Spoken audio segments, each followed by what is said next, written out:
In the decades before the signing of the treaty, Māori society remained largely unchanged. But nothing stays the same forever, and important changes were already occurring. From first contact, Māori were interested in the different skills, goods and ideas that Pākehā brought with them, and there was a new openness to the world outside New Zealand. One of the things the missionaries brought with them was books, and in learning to read and write, Māori were able to access totally new ideas about their world and others. Earlier, from the turn of the century, a number of chiefs had travelled overseas.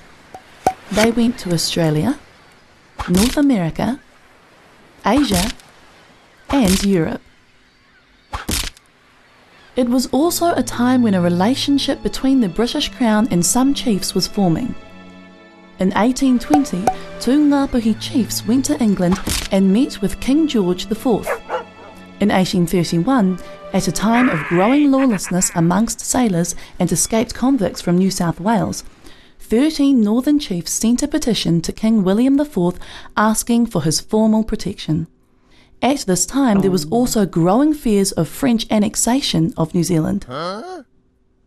It is thought that it was the perceived threat of the French that led James Busby, who had been appointed as the British resident to New Zealand in 1832, to draw up the Declaration of Independence in 1835. It was initially signed by 34 northern chiefs, with a further 18 chief signatures added through to July 1839.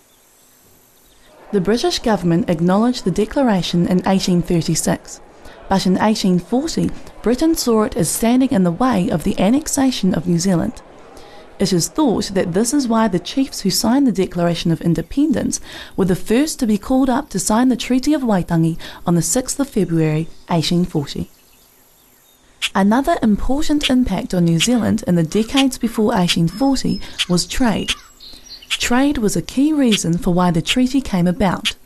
In the 1830s, New Zealand's high-quality timber was keenly sought after, for boat building in particular. Joint ventures were set up between Māori and Pākehā to export it to Australia and Britain.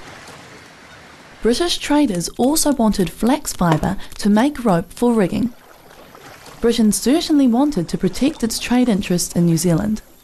Māori traders were also prospering, selling food like pork and potatoes to the sailors and traders coming ashore. One enterprising Māori farmer, Ngāwiri Taiwhanga, who later signed the treaty, was supplying milk and other dairy products to Kororareka. These changes were important and had a direct bearing on the signing of the treaty.